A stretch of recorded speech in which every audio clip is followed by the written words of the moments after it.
Hello everyone. Welcome back to Buried Files. Tonight we return with another spine-chilling collection of maritime nightmares that have been concealed beneath the waves of secrecy for far too long. In this episode, we will navigate through the treacherous waters of 8 deeply disturbing cruise ship horror stories that will forever change how you view ocean voyages. These accounts have been gathered from survivors who experienced terror on the high seas, where escape is impossible and help is hundreds of miles away. Each story represents the darkest side of what should be luxurious getaways, revealing sinister encounters that occurred in the confined corridors and isolated cabins of massive floating cities.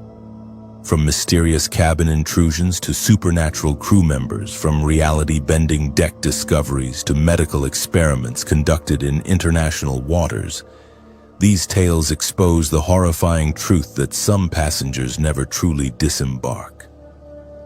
The testimonies you will hear tonight have been meticulously verified through passenger manifests, crew reports, and maritime incident databases, though certain identifying details have been modified to protect those who lived through these harrowing ordeals. If you are new here, make sure to subscribe to Buried Files for daily true horror content that will keep you questioning every shadow. Hit that notification bell so you never miss when the darkness surfaces from the depths. I had been looking forward to this cruise for months. After 18 years of marriage that ended in a messy divorce, I finally had the freedom to do something entirely for myself.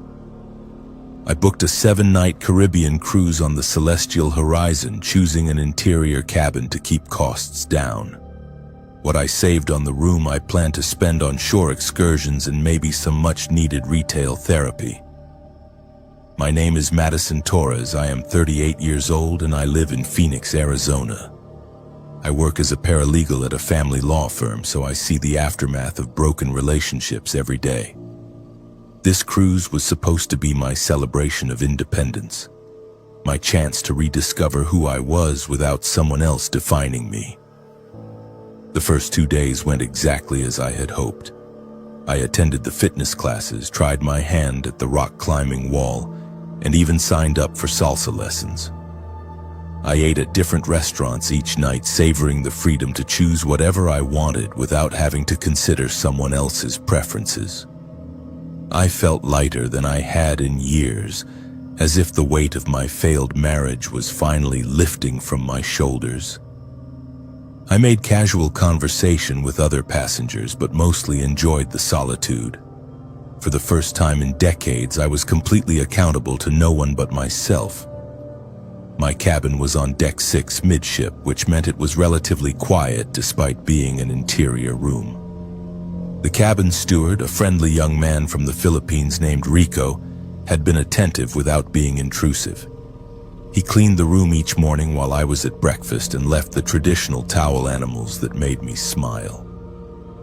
The cabin itself was compact but efficiently designed, with a small sitting area, a queen bed, and a bathroom that made airplane lavatories seem spacious. Most importantly, it had a deadbolt and a security chain. Standard features that I had never given much thought to until this trip. The first sign that something was wrong came on the 3rd night. I had returned to my cabin around 11:30 after spending the evening at the piano bar, listening to a talented musician play everything from Billy Joel to Elton John. I had enjoyed 2 glasses of wine, just enough to make me feel relaxed but not impaired. I used my key card to enter the cabin, engaged the deadbolt and security chain as I always did, and began my nightly routine. I washed my face, brushed my teeth, and changed into my pajamas. The cabin felt secure and comfortable, my private sanctuary floating in the middle of the Caribbean Sea. I fell asleep easily, lulled by the gentle motion of the ship and the distant sound of the ocean. But sometime in the early morning hours, I woke with the distinct feeling that something was different. The room felt colder than usual, and there was a strange quality to the air, as if someone had recently been there. I reached for the bedside lamp and clicked it on, squinting in the sudden brightness. That was when I saw it. My cabin door was standing open about 6 inches, the security chain hanging loose, swaying slightly with the ship's movement. My heart began racing as I tried to process what I was seeing. I knew with absolute certainty that I had secured that door before going to bed. I had checked it twice, a habit developed from years of living alone. I sat up in bed listening intently for any sound that might indicate someone was still in the cabin or nearby. The hallway beyond the open door was dimly lit by emergency lighting, and I could see no movement. But as I looked toward the floor, my blood turned to ice. There were wet footprints leading from the doorway to the side of my bed, dark impressions on the pale carpet that had not been there when I went to sleep. I forced myself to get out of bed and examine the footprints more closely. They were large, definitely from a man's shoe, and they appeared to be from someone who had been walking in water or some other liquid. The prints started at the threshold and led directly to where I had been sleeping, then back toward the door. Someone had entered my cabin while I was asleep, stood beside my bed for an unknown amount of time, and then left. The realization that a stranger had been watching me sleep sent waves of nausea through my body. I immediately called security from the phone beside my bed, my hands shaking as I dialed the emergency number. Within minutes, 2 security officers arrived at my cabin, both professional and courteous, but clearly skeptical of my story. They examined the wet footprints, which were already beginning to fade as the carpet dried.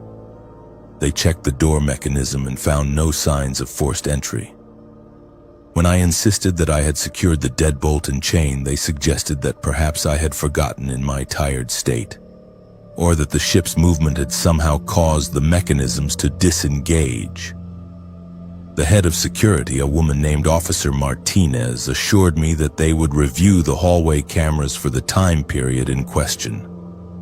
She also offered to move me to a different cabin if it would help me feel more secure.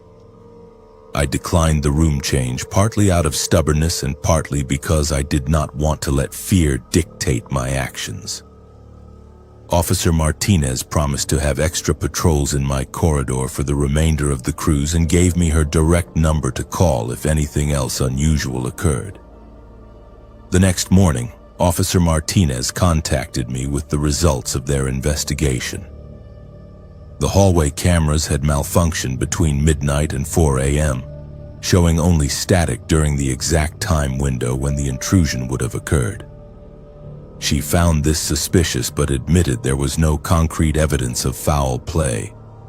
The wet footprints had completely disappeared by morning, leaving no physical proof of what I had experienced. Rico, my cabin steward, swore that he had not entered the room during the night and seemed genuinely concerned about my experience.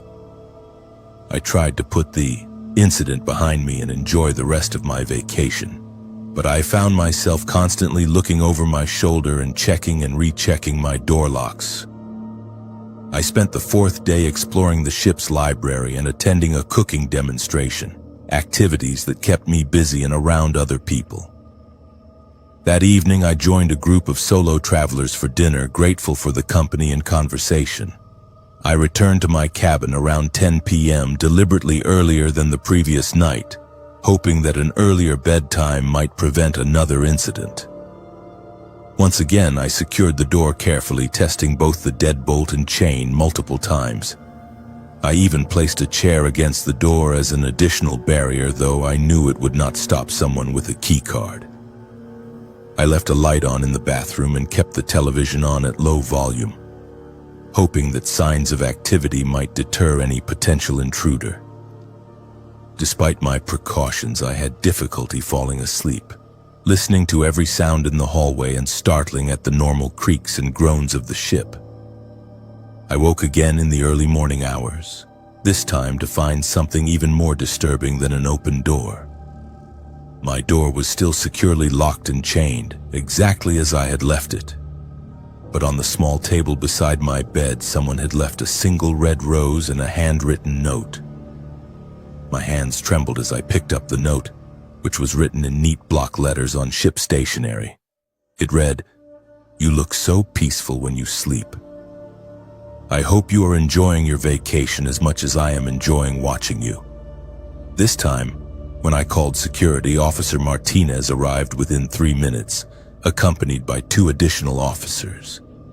They could not explain how someone had entered my locked cabin without triggering the door mechanisms or being detected by the cameras, which were supposedly functioning normally by this point in the cruise. The rose was a common variety available in the ship's gift shops, and the stationery was standard in every cabin. There were no fingerprints on either item other than my own. The investigation expanded to include interviews with crew members who had access to master key cards and passengers who had been seen in my corridor. Rico was questioned extensively but maintained his innocence, and his alibi checked out through security logs and witness statements. The officers reviewed the passenger manifest for anyone with a history of stalking or similar offenses, but found nothing that raised immediate red flags. Officer Martinez admitted that they were dealing with someone who understood the ship's security systems and had found a way to circumvent them. For the remaining 3 nights of the cruise, I was moved to a cabin directly across from the security office, and Officer Martinez personally ensured that someone was monitoring my corridor at all times.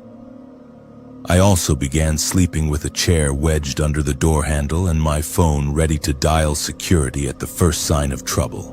The incident stopped after the room change, but I never felt truly safe for the remainder of the voyage.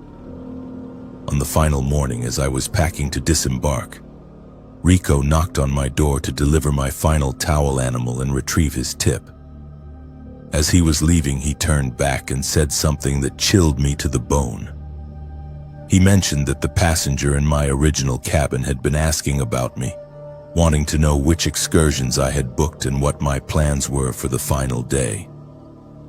When I asked him to describe this passenger, Rico described a middle-aged man with dark hair who claimed to be my friend from back home. I had not spoken to any middle-aged men during the entire cruise and certainly had not mentioned my personal information to anyone who fit that description. Rico realized his mistake immediately and apologized profusely, explaining that the man had seemed so confident and knowledgeable about me that Rico had assumed we were acquainted. He promised to report this information to security immediately. The final revelation came as I was leaving the ship. Officer Martinez pulled me aside to inform me that they had identified a crew member who had been dismissed from his previous position for inappropriate behavior toward female passengers. He had somehow managed to obtain employment on the Celestial Horizon using falsified references and had been working in the housekeeping department with access to master key cards. However, by the time they discovered his identity, he had already disembarked at the previous port and disappeared.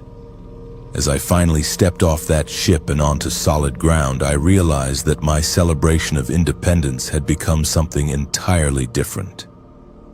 I had learned that even in the middle of the ocean, surrounded by thousands of people, you could still be completely vulnerable to someone with malicious intentions.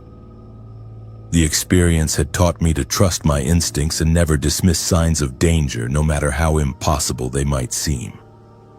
To this day, I still check my hotel room doors multiple times when I travel, and I never sleep without ensuring that every possible entry point is secured.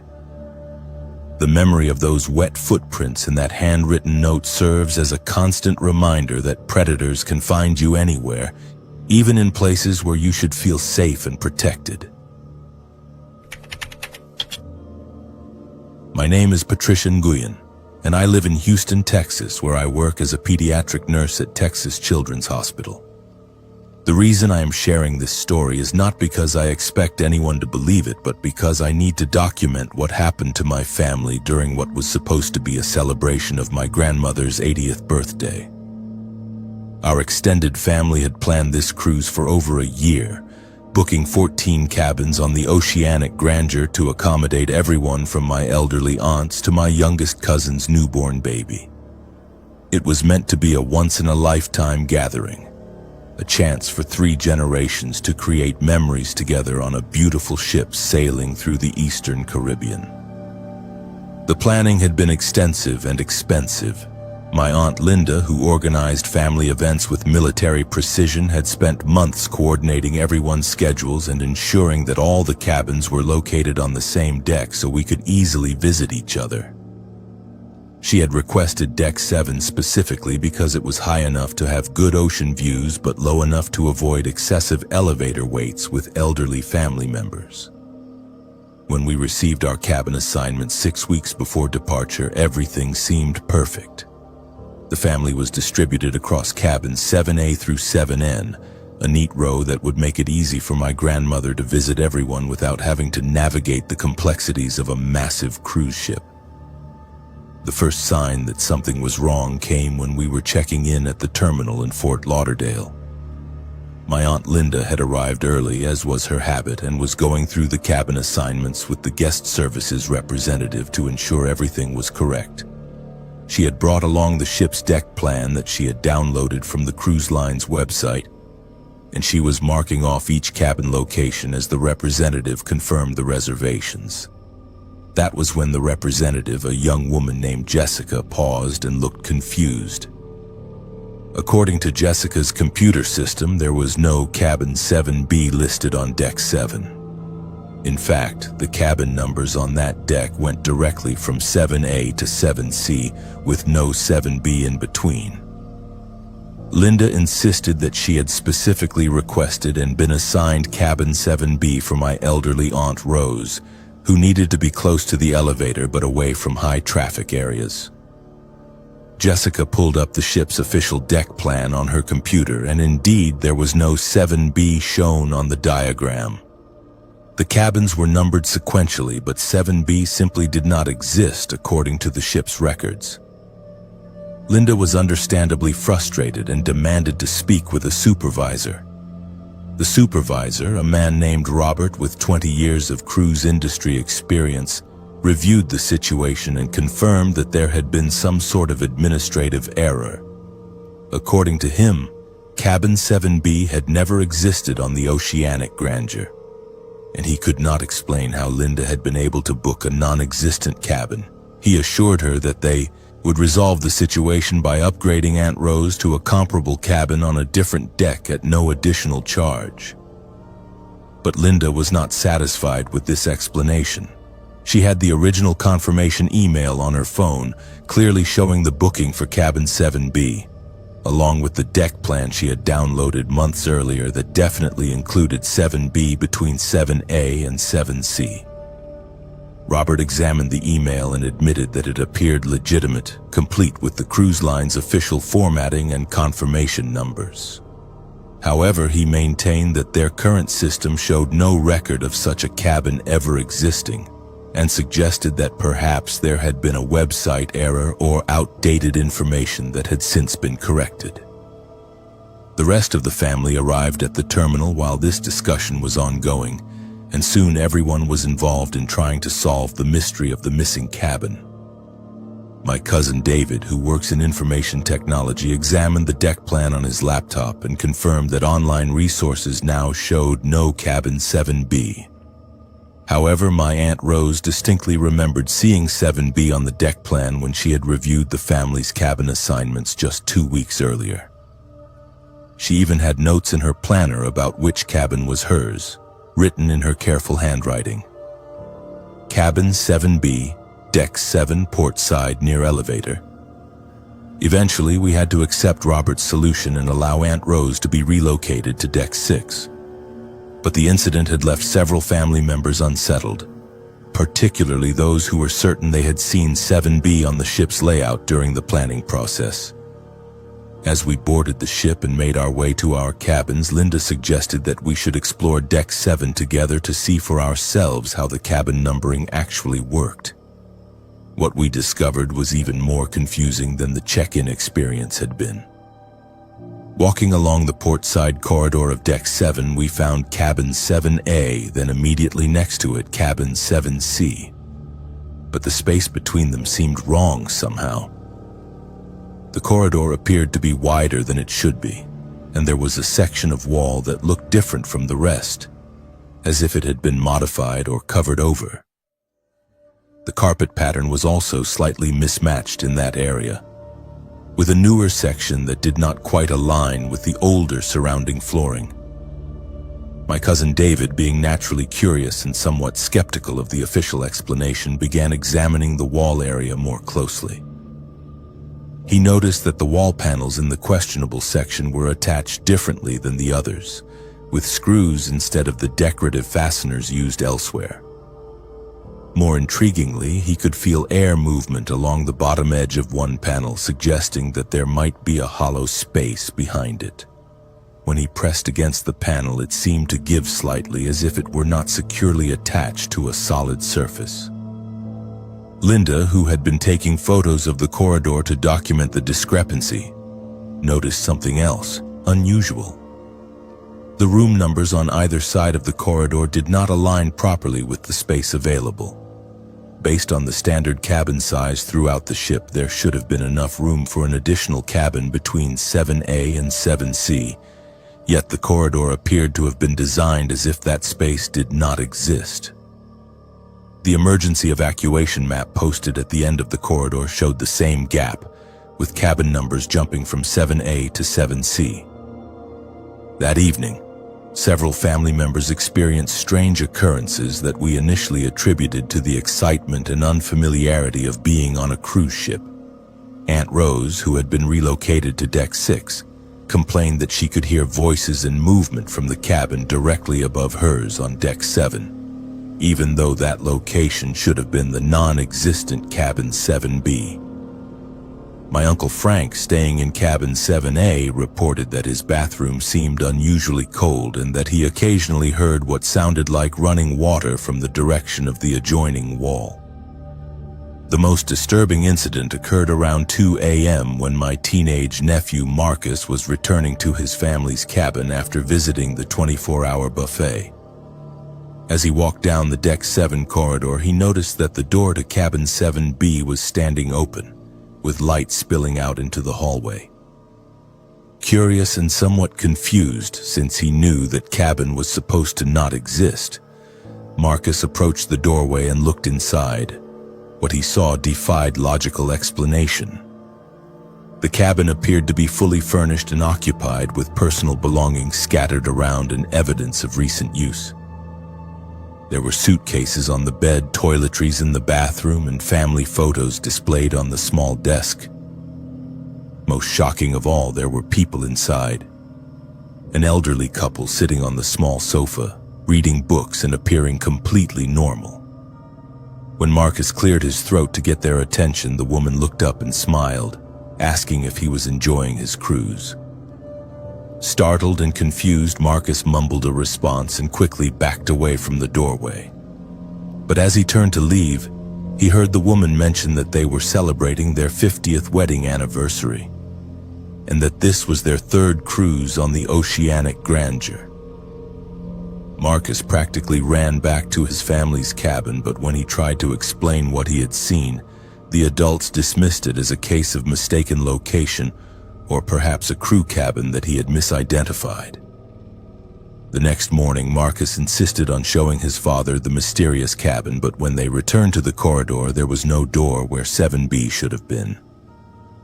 The wall appeared solid and unbroken, exactly as it had when we first explored the area. Marcus was certain about what he had seen, but the physical evidence contradicted his account. His father suggested that perhaps the dim corridor lighting and unfamiliar surroundings had created an optical illusion, or that Marcus had been more tired than he realized after his late-night snack adventure. But Marcus was not the only family member to experience something unusual in that area of the ship. Over the next several days, different relatives reported strange encounters while walking past the location where Cabin 7B should have been. My Aunt Linda heard music playing from behind the wall, specifically big band music from the 1940s that seemed to be coming from a radio or record player. My cousin Sarah smelled pipe tobacco in the corridor, even though smoking was prohibited throughout the ship and none of our family members smoked. Most unsettling of all was my grandmother's experience on the fourth night of the cruise.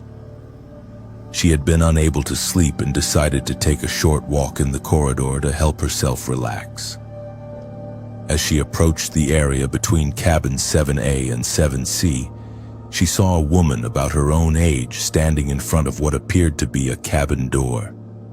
The woman was wearing a formal dress from several decades earlier and seemed to be waiting for someone to answer her knock.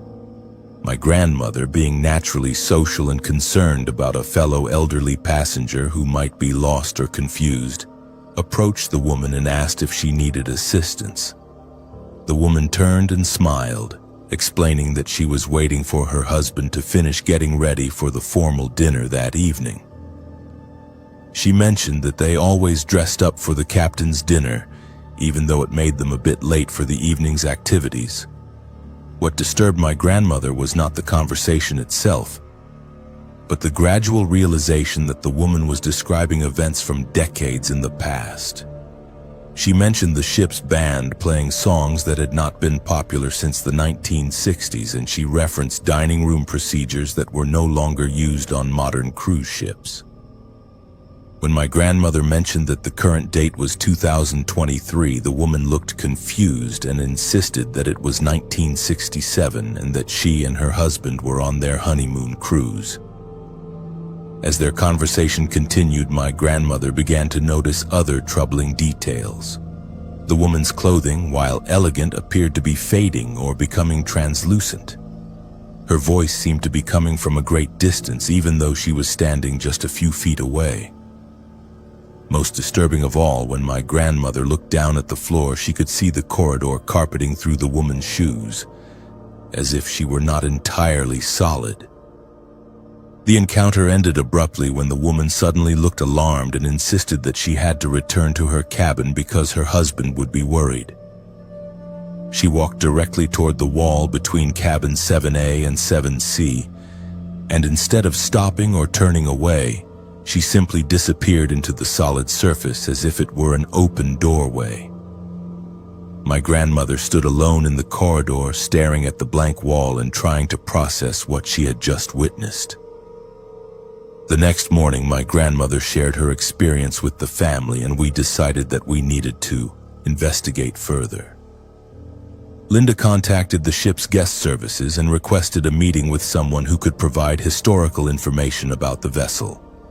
We were eventually connected with the ship's historian, an elderly man named Captain Reynolds, who had worked for the cruise line for over 40 years and specialized in the maritime heritage of their fleet. Captain Reynolds listened to our questions about cabin 7B with obvious discomfort and eventually admitted that there was indeed a complicated history surrounding that particular location on Deck 7. According to his records, the Oceanic Grandeur had been built using materials and design elements from several older ships that had been decommissioned in the 1960s and 1970s. One of those ships, the Caribbean Princess, had suffered a tragic accident during its final voyage in 1967 when a fire broke out in the cabin area that would eventually become Deck 7 of the new ship. The fire had resulted in several passenger deaths, including an elderly honeymoon couple who had been trapped in their cabin when the corridor filled with smoke.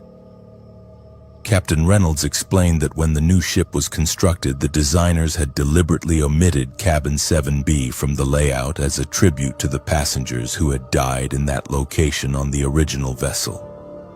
However, the physical space still existed behind the wall, and it had been sealed off rather than incorporated into the adjacent cabins.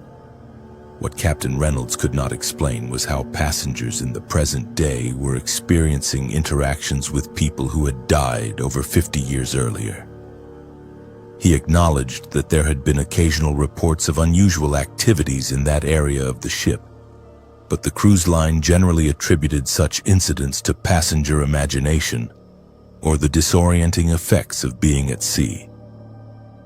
He assured us that the wall separating the corridor from the sealed space was solid, and that there was no way for anyone to access the area behind it. But his explanation raised more questions than it answered. If Cabin 7B had been deliberately omitted from the ship's design, how had Linda been able to book it initially? Why did some family members have clear memories of seeing it on the deck plans? And most importantly, what were we actually experiencing when we encountered the people who seemed to be occupying that impossible space? We never found satisfactory answers to these questions, and the rest of our cruise was completed without further incident. However, several family members continued to report unusual dreams and experiences related to the missing cabin even after we returned home. My Aunt Rose mentioned that she sometimes woke up feeling as if she were still in Cabin 7B, surrounded by furnishings and belongings that were not her own. The most lasting effect of our experience was the way it changed how we thought about the nature of reality and the possibility that some spaces exist outside of normal physical laws. We had encountered something that should not have been possible, yet multiple family members had witnessed aspects of it independently.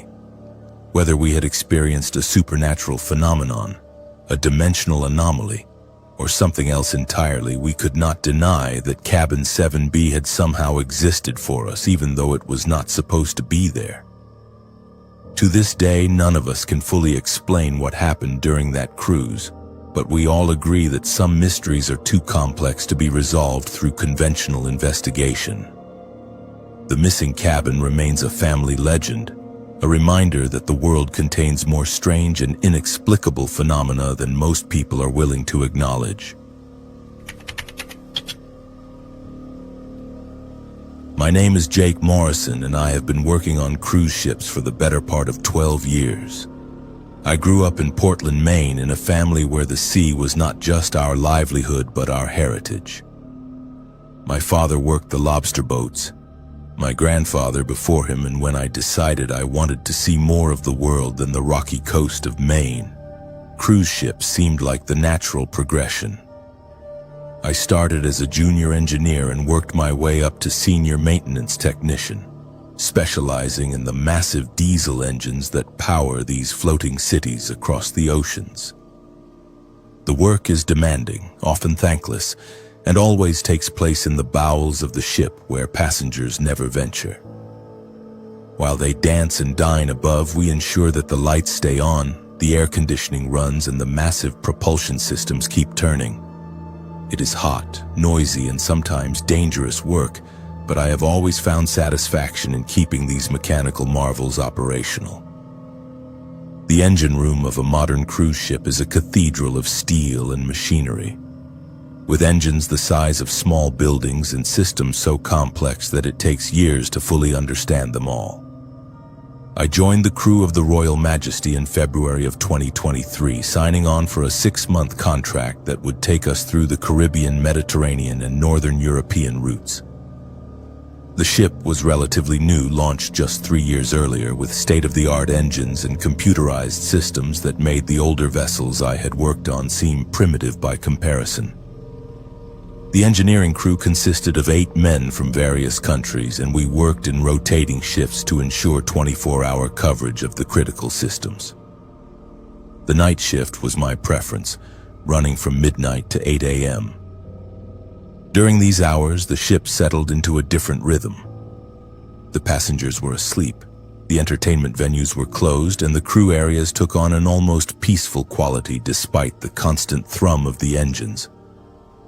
It was during these quiet hours that I could focus on preventive maintenance, system diagnostics, and the detailed inspections that kept everything running smoothly.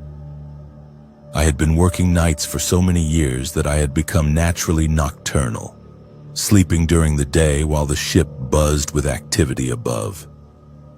It was during my 3rd week aboard the Royal Majesty that I first encountered the man who would change everything. I was conducting routine checks on engine number 2 when I heard someone approaching from behind. Turning around, I saw a fellow crew member I had not met before, wearing the same blue coveralls that all engine room personnel wore. He was older, perhaps in his 60s, with weathered skin and hands that showed the calluses and scars of decades spent working with machinery. He introduced himself as Thomas Erickson and explained that he was filling in for one of the regular crew members who had taken ill. His accent suggested Northern European origins, possibly Norwegian or Danish, and he spoke with the quiet confidence of someone who had spent his entire career in engine rooms. What struck me most was his knowledge of the ship's systems, which seemed far more comprehensive than what a temporary replacement worker should possess. He knew the location of every valve, the specifications of every pump, and the operating procedures for systems that were unique to this particular vessel. Thomas worked alongside me for the remainder of that shift, and I found his company both helpful and oddly comforting. He had stories from decades of maritime service, tales of storms weathered and mechanical crises averted through skill and determination. There was something about his presence that made the vast, lonely engine room feel less isolated. When our shift ended at 8 a.m., he mentioned that he would be working nights for the foreseeable future and looked forward to our continued collaboration. Over the following weeks, Thomas became my regular night shift partner, though I never saw him during shift changes or crew meetings. When I asked the chief engineer about our new temporary crew member, he seemed confused and insisted that no additional personnel had been assigned to the night shift. When I described Thomas in detail, the chief engineer checked the crew roster and assured me that no one matching that description was employed on the ship. I found this response puzzling, but assumed there had been some administrative oversight or miscommunication. Thomas continued to appear each night, always arriving after I had begun my shift and leaving before the day crew took over. His knowledge of the ship's systems proved invaluable on several occasions. He identified a bearing that was beginning to fail days before our diagnostic equipment detected the problem. He spotted a coolant leak that could have resulted in serious engine damage if left unaddressed. Each time, his warnings proved accurate, and the repairs he suggested were exactly what the situation required. But as the weeks progressed, I began to notice disturbing aspects of Thomas's behavior and appearance. His coveralls, while clean and proper, seemed to be of an older style than what the ship currently issued. The name patch on his chest was slightly faded, as if it had been worn for many years. More troubling was the fact that Thomas never seemed to eat or drink during our long shifts, declining offers of coffee or snacks with polite but firm refusals. The turning point came during our 5th week working together. We were conducting maintenance on the main propulsion system when Thomas suddenly stopped what he was doing and listened intently to sounds that I could not hear above the normal engine noise. His face grew grave as he turned to me and said that we needed to shut down engine number 3 immediately. When I asked why, he explained that a catastrophic failure was imminent and that continuing to operate the engine would result in an explosion that could kill us both. I had no reason to doubt Thomas given his previous accuracy, but shutting down a main engine during normal operations required authorization from the bridge and would cause significant disruption to the ship's schedule. Thomas insisted that there was no time for proper procedures and began the shutdown sequence himself. Within minutes of the engine going offline, alarms began sounding throughout the engine room. A critical component had indeed failed, and if the engine had continued operating, the resulting damage could have been catastrophic. The incident was investigated thoroughly by both the ship's officers and representatives from the cruise line. The failed component showed signs of metal fatigue that our routine inspections had not detected, and the investigators concluded that the shutdown had prevented a disaster that could have endangered the entire ship. When I explained that Thomas had identified the problem, the investigators wanted to interview him immediately. But despite searching the entire ship, Thomas was nowhere to be found. The chief engineer pulled me aside and explained something that made my blood run cold. According to the ship's records, there had been no temporary crew member assigned to the night shift. More disturbing was the discovery that a senior engineer named Thomas Erickson had indeed worked on cruise ships for over 30 years. but he had died in an engine room accident aboard another vessel in this same fleet nearly 2 decades earlier. The description I provided matched perfectly with photographs from his personnel file. I tried to rationalize what I had experienced, convincing myself that stress and long hours had somehow created an elaborate hallucination. But the physical evidence was undeniable. The maintenance work that Thomas and I had performed together had been completed by someone with expert knowledge and skill. Tools had been moved, systems had been adjusted, and repairs had been made that I could not have accomplished alone in the time available. Thomas continued to appear during my night shifts, but our interactions took on a different quality after I learned the truth about his identity. He seemed aware that I knew who he really was, and his demeanor became more serious and urgent. He began sharing information about other potential problems with the ship's systems, predicting failures and maintenance issues with the same uncanny accuracy he had always displayed. But his assistance came with an increasingly disturbing price. Thomas began asking me to perform tasks that had nothing to do with routine maintenance.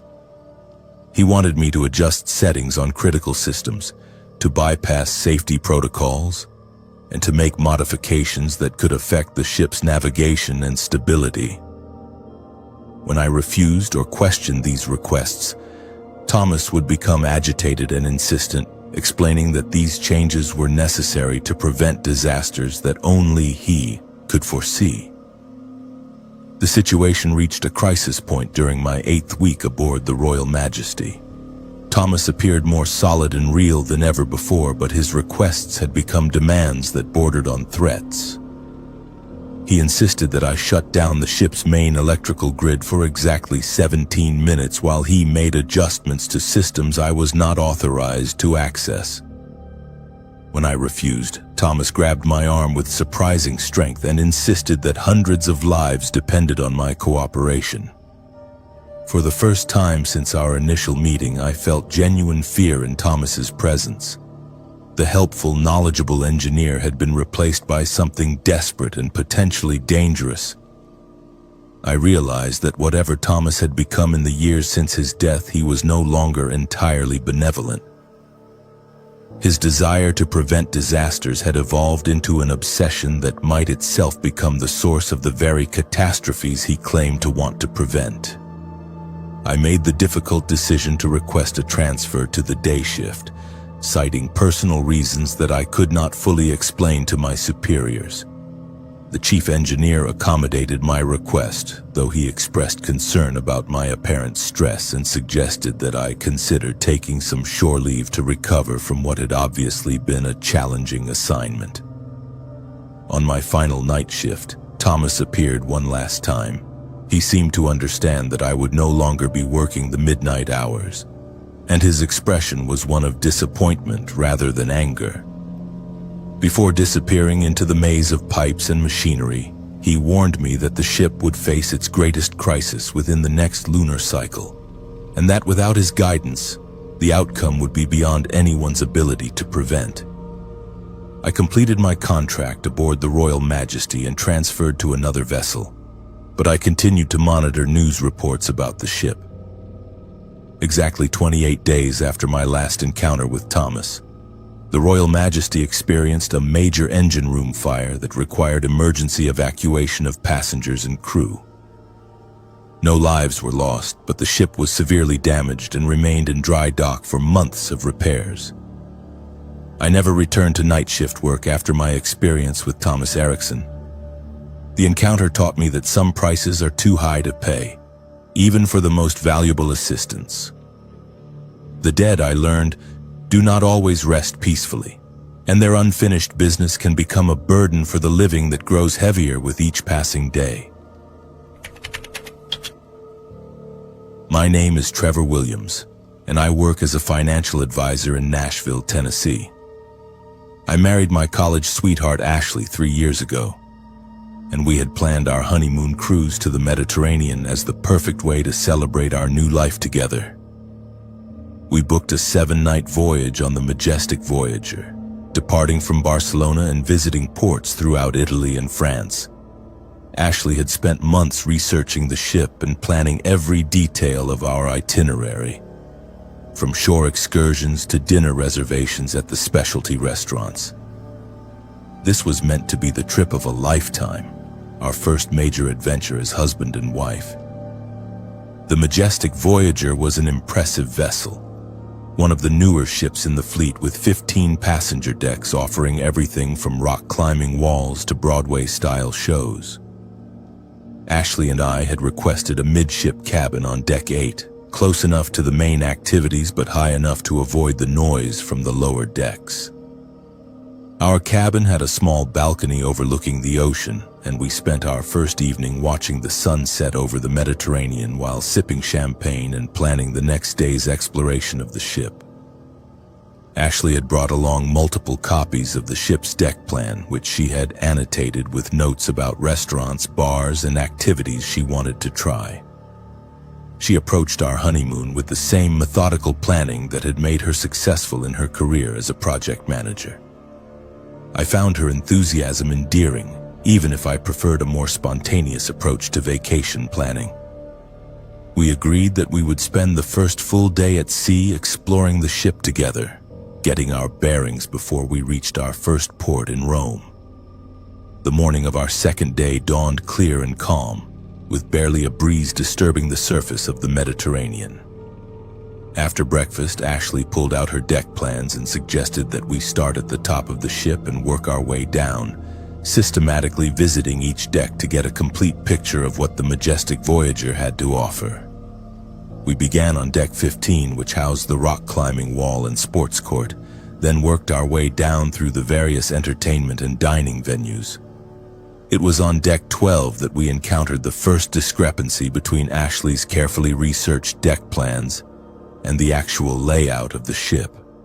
According to her primary deck plan downloaded from the cruise line's official website, Deck 12 should have contained the main library, a quiet lounge area, and several meeting rooms.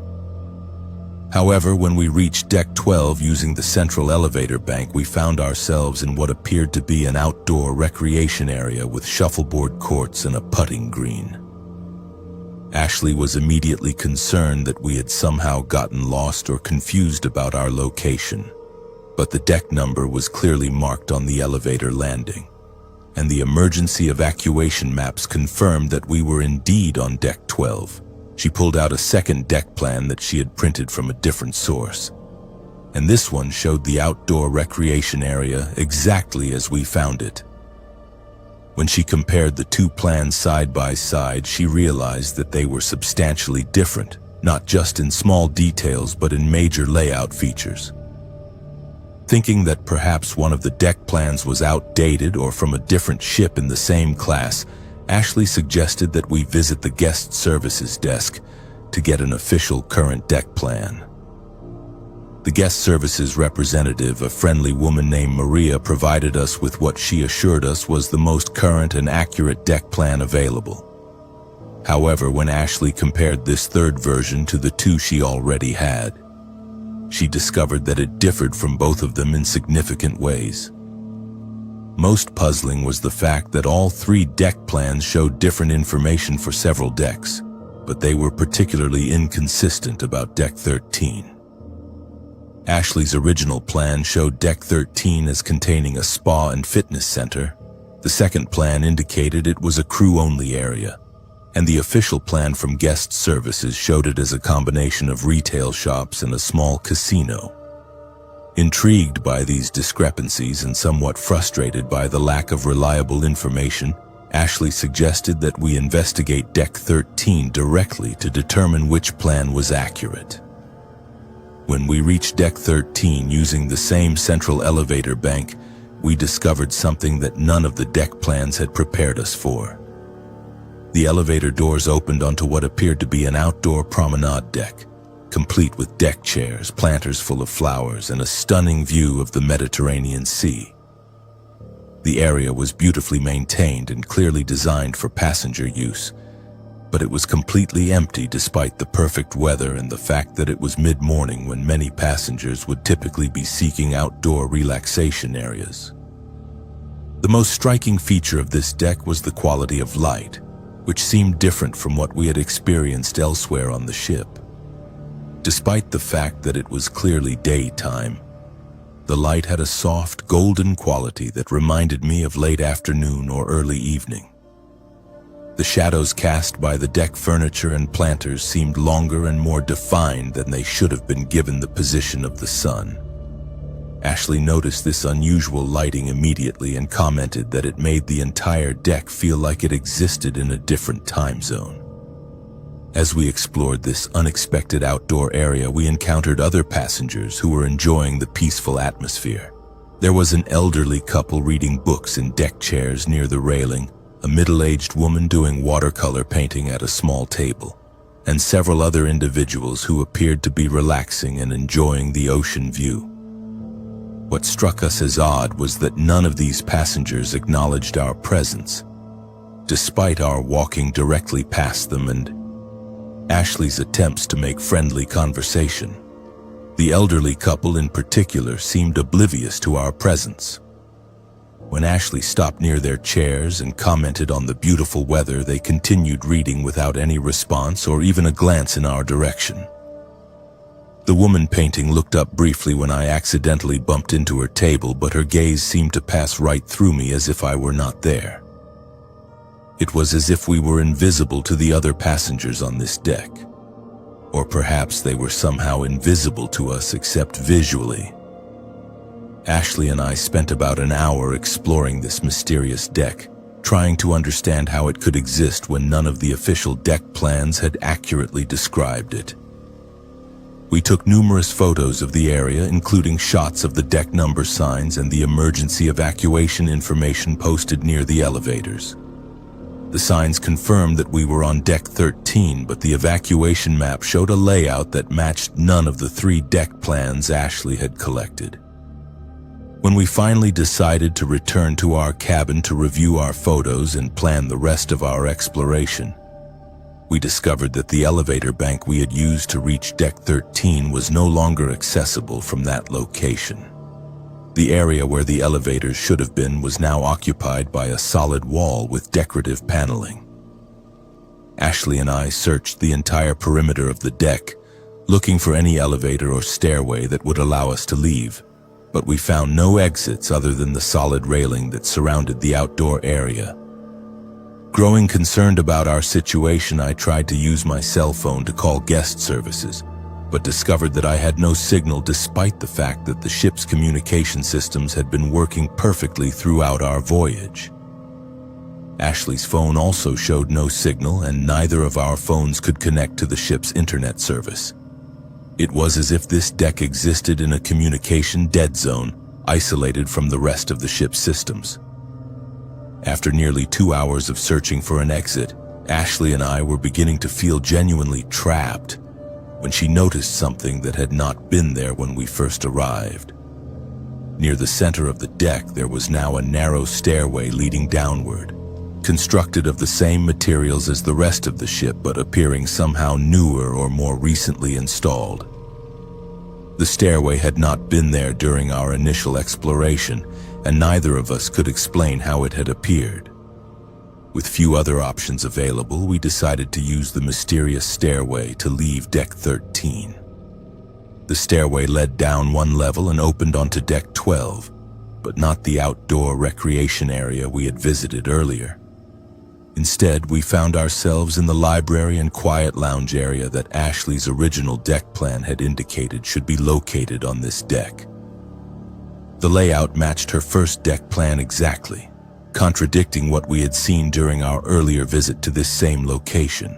Confused and somewhat disturbed by these spatial inconsistencies, we decided to return to our cabin and seek assistance from guest services. However, when we reached the central elevator bank on deck 12, we discovered that the button for deck 13 was no longer illuminated on the elevator control panel.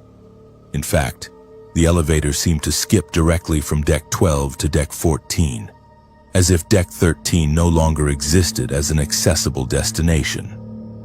Ashley and I returned to guest services to report our strange experience and to request clarification about the ship's actual layout. Maria, the same representative who had provided us with the official deck plan earlier, listened to our account with obvious skepticism. When Ashley showed her the photos we had taken on Deck 13, Maria's expression changed from skepticism to confusion and then to what appeared to be genuine concern. According to Maria, the photos showed areas of the ship that she did not recognize, despite her 2 years of experience working on the majestic Voyager. She consulted with her supervisor and then returned to inform us that Deck 13 was indeed a restricted crew area that was not accessible to passengers. She could not explain how we had gained access to the area or how we had managed to photograph locations that did not match any of the ship's official layouts. The supervisor, a man named Captain Rodriguez, reviewed our photos and admitted that they showed areas that were not part of the ship's current configuration. He suggested that perhaps we had somehow accessed a section of the ship that was under renovation or had been modified since the most recent deck plans were created. However, he could not explain the discrepancies between the multiple deck plans Ashley had collected or the spatial impossibilities we had experienced. Captain Rodriguez promised to investigate our report and to ensure that any unsecured areas of the ship were properly restricted to prevent other passengers from experiencing similar confusion. He also offered to provide us with a guided tour of the ship's public areas to help us navigate more effectively for the remainder of our cruise. We accepted his offer, but the guided tour only revealed more inconsistencies between the ship's actual layout and the various deck plans that were supposed to represent it accurately. For the remainder of our honeymoon cruise, Ashley and I found ourselves constantly questioning what we were seeing and experiencing. Deck layouts seemed to change depending on how we accessed them, and areas that should have been familiar became strange and unfamiliar when approached from different directions. We began to suspect that the majestic Voyager was not a single, consistent physical space, but rather a collection of overlapping realities that shifted based on unknown factors. The most disturbing realization came on our final night aboard the ship. Ashley was reviewing all the photos from our voyage when she noticed that the pictures we had taken on the mysterious Deck 13 showed not just the areas we remembered visiting, but also the other passengers we had encountered there. However, in every photo, those passengers appeared translucent and ethereal, as if they were not entirely present in the same physical space we had occupied. When we returned home to Nashville and shared our experience with friends and family, most people suggested that we had simply been confused by the complex layout of a large cruise ship. However, Ashley's methodical documentation of our experience, including the multiple conflicting deck plans and the photographs that showed impossible spaces, convinced us that we had encountered something beyond normal spatial reality. To this day, we cannot fully explain what happened during our exploration of the majestic Voyager. We had intended to celebrate our new marriage with a relaxing cruise through the Mediterranean. But instead, we discovered that some ships contain spaces that exist outside the normal rules of architecture and physics. The experience brought us closer together as we learned to trust our shared perceptions even when they contradicted conventional logic. But it also left us with questions about the nature of reality that we may never be able to answer. My name is Carmen Rodriguez, and I work as a maritime historian at the University of New Mexico in Albuquerque. I have spent the last 15 years researching the history of passenger ships, particularly focusing on vessels that met tragic ends during the golden age of ocean travel. My fascination with maritime disasters began during my graduate studies when I wrote my thesis on the engineering failures that led to several notable shipwrecks in the early 20th century. This expertise made me the perfect candidate for what I thought would be a relaxing research cruise aboard the Atlantic Majesty, a modern vessel that I had discovered incorporated materials and design elements from several historic ships. The Atlantic Majesty was part of a fleet that prided itself on combining modern luxury with traditional maritime heritage. According to the cruise line's marketing materials, the ship had been constructed using salvaged materials from decommissioned ocean liners, including brass fixtures, wooden paneling, and even structural components from vessels that had served during the golden age of transatlantic travel. As a maritime historian, I found this concept fascinating and had booked the cruise specifically to study how these historic elements had been integrated into a contemporary vessel. I had spent months researching the provenance of the Atlantic Majesty's historic components, tracing their origins through maritime archives and shipyard records. What I discovered was both intriguing and disturbing. Many of the materials had come from the SS Britannica, a luxury liner that had sunk in 1934 during a violent storm in the North Atlantic. The Britannica had been attempting to maintain her schedule despite increasingly dangerous weather conditions when a series of mechanical failures led to her foundering with significant loss of life. The most troubling aspect of the Britannica disaster was the role played by her captain, a man named Edmund Blackwood, who had refused to alter course or reduce speed, despite repeated warnings from his officers about the deteriorating weather conditions. Captain Blackwood had been known throughout his career for his rigid adherence to schedules and his refusal to allow weather or mechanical issues to interfere with his ship's operations. His inflexibility had ultimately cost him his life, along with those of nearly 300 passengers and crew members. During my first few days aboard the Atlantic Majesty, I spent considerable time examining the historic elements that had been incorporated into the ship's design. The main dining room featured ornate brass chandeliers that had originally hung in the Britannica's first-class restaurant, and the ship's library contained wooden bookcases and reading tables that had been salvaged from the same vessel. Most impressive was the bridge, which incorporated the original ship's wheel and compass housing from the Britannica, beautifully restored and integrated into the modern navigation systems. It was while I was photographing these historic elements for my research that I first encountered Captain Blackwood, though I did not immediately realize who he was. I was on the bridge during a scheduled tour when I noticed a man in an old-style naval uniform standing near the original ship's wheel, examining the brass compass housing with obvious familiarity. He was tall and distinguished, with silver hair and the bearing of someone accustomed to command. What struck me as odd was that his uniform was not the modern style worn by the Atlantic Majesty's officers, but rather the traditional double-breasted jacket and peaked cap that had been standard in the 1930s. When I approached him to ask about the historic elements on the bridge, he turned and smiled with genuine warmth.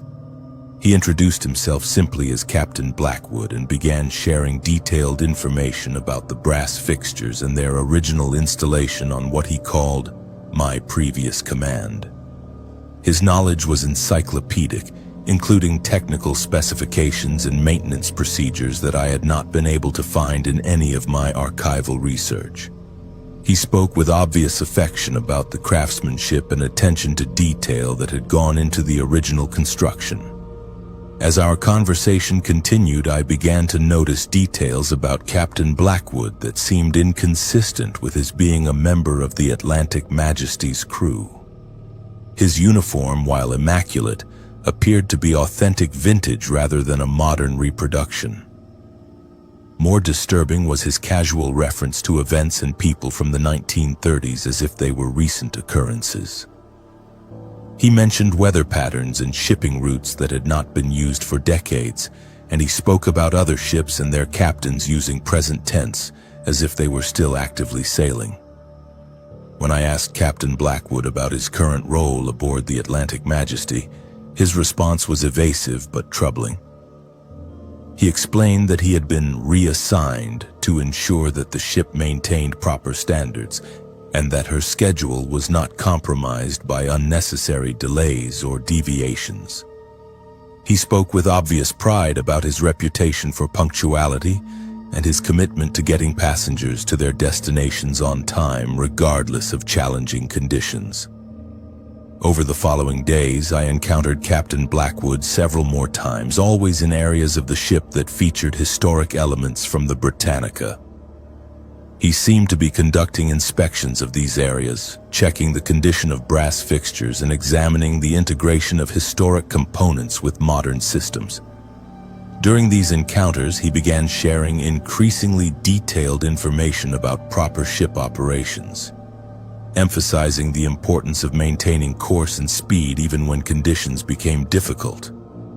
What began as informative conversations gradually took on a more urgent tone as Captain Blackwood became convinced that the Atlantic Majesty's current officers were not maintaining adequate standards. He criticized their willingness to alter course for weather, their conservative approach to speed management, and their tendency to prioritize passenger comfort over schedule adherence. He insisted that modern captains had become too cautious and that ships like the Atlantic Majesty were capable of far more aggressive operations than their current crews were willing to attempt. The situation became alarming when Captain Blackwood began suggesting specific operational changes that he believed were necessary to improve the ship's performance. He wanted the officers to increase speed during rough weather, to maintain course despite storm warnings, and to prioritize schedule adherence over safety protocols. When I pointed out that such operations would be dangerous and potentially illegal under modern maritime regulations, he became agitated and insisted that excessive caution was more dangerous than bold seamanship. Captain Blackwood's influence on the ship's operations became apparent during our fourth night at sea when we encountered a significant storm system that was moving across our planned route. The Atlantic Majesty's captain had announced that we would be altering course slightly to avoid the worst of the weather, resulting in a delay of approximately 2 hours in our arrival at the next port. This decision, which seemed entirely reasonable given the safety of the passengers and crew, sent Captain Blackwood into a fury. I found him on the bridge that night, standing near the historic ship's wheel and speaking in urgent tones to someone I could not see. He was insisting that the course change was unnecessary and cowardly, and that a real captain would maintain his original route regardless of weather conditions. As I watched, the ship's wheel began to move on its own, turning slowly but steadily in the direction that would have taken us back to the original course and directly into the storm. The modern navigation systems immediately detected the course change and alerted the bridge officers, who quickly corrected the ship's heading and increased security around the bridge area. However, Captain Blackwood's attempts to influence the ship's operations continued throughout the night, with various historic elements of the bridge showing signs of unexplained activity. The brass compass housing spun wildly despite the modern electronic systems showing stable readings, and the historic brass telegraph repeatedly moved to full ahead, despite being disconnected from the ship's actual propulsion controls.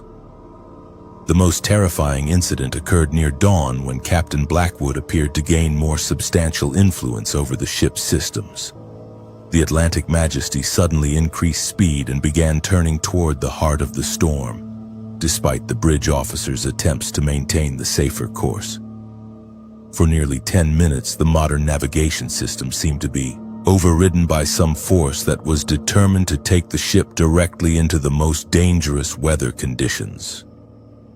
The crisis was resolved when the ship's chief engineer, a woman named Officer Martinez, who had 20 years of experience with maritime electronics, realized that the ship's historic elements were somehow interfering with the modern systems. She ordered the power to be temporarily disconnected from the bridge area that contained the Britannica's original components, effectively isolating them from the ship's operational systems. As soon as the historic elements were electrically isolated, the ship's modern systems regained full control, and the vessel returned to its safe course. Captain Blackwood appeared one final time as we safely passed around the storm system and resumed our original schedule. He seemed weakened and less substantial than before, as if the disconnection of the historic elements had diminished his ability to interact with the physical world. He expressed disappointment that modern officers lacked the courage to face challenging conditions, and he warned that ships like the Atlantic Majesty would never achieve their full potential until they were commanded by officers who understood the true meaning of seamanship. His final words to me were a warning that the Atlantic Majesty carried within her the soul of the Britannica, and that someday she would complete the voyage that had been interrupted by the storm in 1934. He insisted that the ship's destiny was to prove that superior seamanship could overcome any weather conditions, and that her historic elements would continue to seek opportunities to demonstrate this principle. As he spoke, his image became increasingly translucent until he simply faded away, leaving me alone on the bridge with only the historic ship's wheel and compass as evidence of our encounters. The remainder of our cruise was completed without further incident, though I noticed that the ship's officers maintained increased security around the bridge and seemed particularly cautious when making operational decisions. Officer Martinez privately admitted to me that they had experienced similar problems with the historic elements during previous voyages, though the incidents had never been as severe or sustained as what occurred during the storm. When I returned to my research at the University of New Mexico, I delved deeper into the history of Captain Edmund Blackwood and the final voyage of the SS Britannica. What I discovered confirmed my worst fears about the presence I had encountered aboard the Atlantic Majesty. Captain Blackwood had indeed been obsessed with maintaining schedules and proving the superiority of aggressive seamanship over cautious navigation.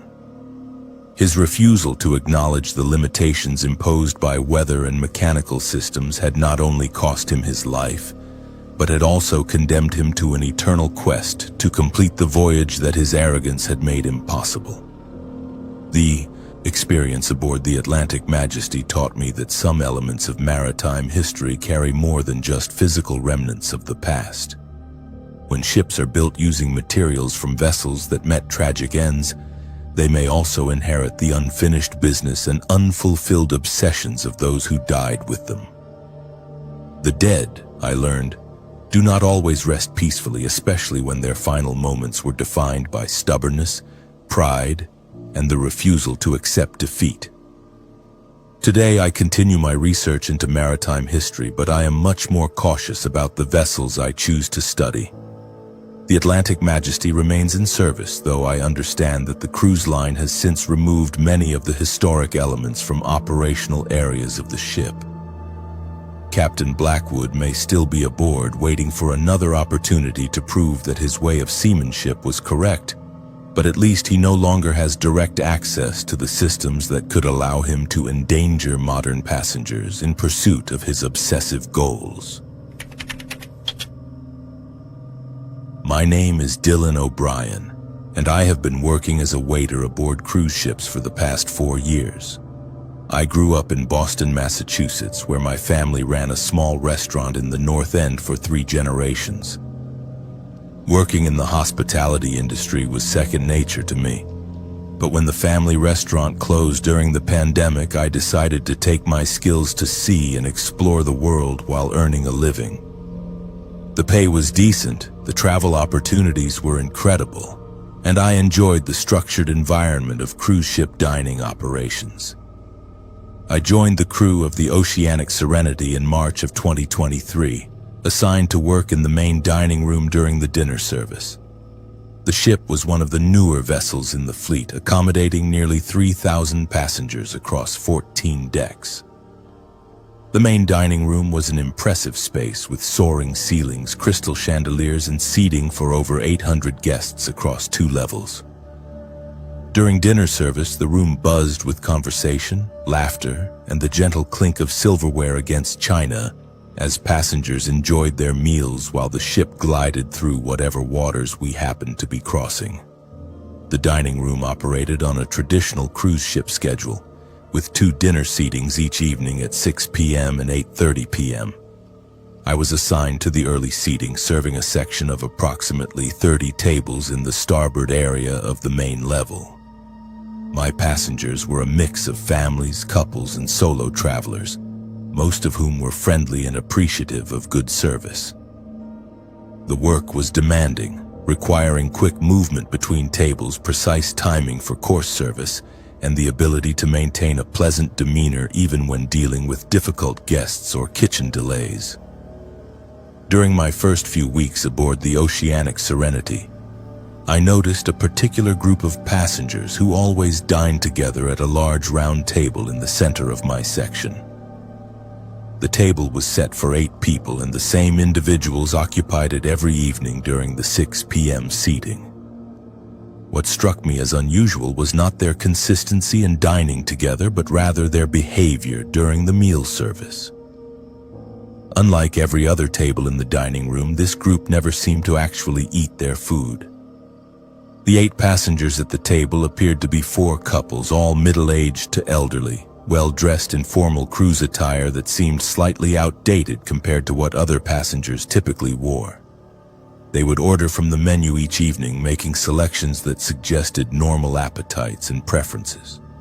However, when I delivered their courses, they would arrange the food on their plates, cut it into smaller pieces, and move it around as if eating. But I never observed any of them actually consuming anything. More peculiar was their conversation, which was conducted entirely in whispers so quiet that I could never make out individual words despite standing directly beside their table while serving. They would lean toward each other across the table, speaking in urgent, hushed tones while occasionally glancing around the dining room as if concerned about being overheard.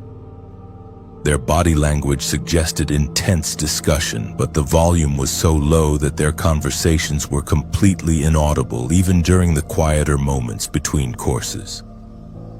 Initially, I assumed this group might have special dietary restrictions or cultural practices that I was not familiar with.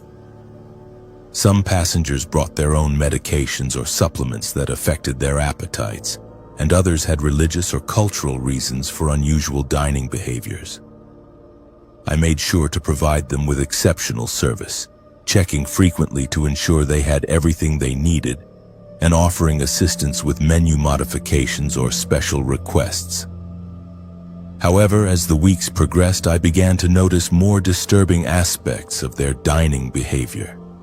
Not only did they never eat their food, but they never drank their beverages either. Water glasses remained full, wine went untouched, and coffee grew cold without being consumed.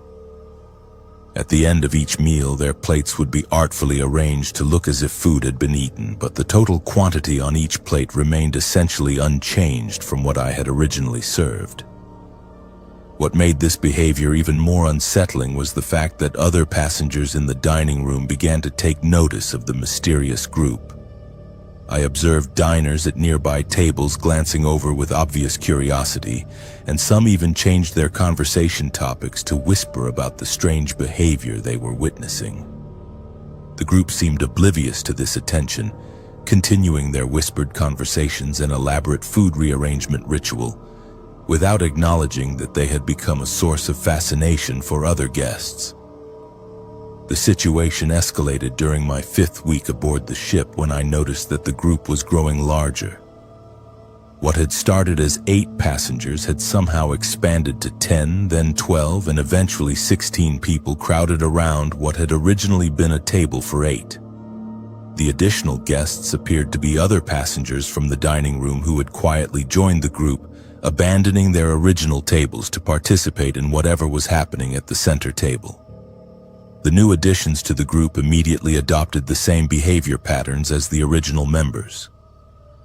They stopped eating their food, began communicating only in whispers, and spent the entire meal period engaged in the same mysterious discussions.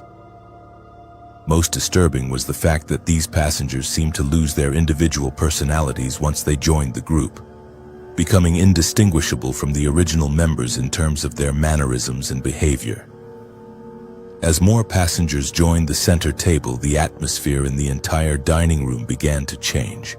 The normal sounds of conversation and laughter grew quieter, replaced by an unusual tension that made both guests and staff members uncomfortable.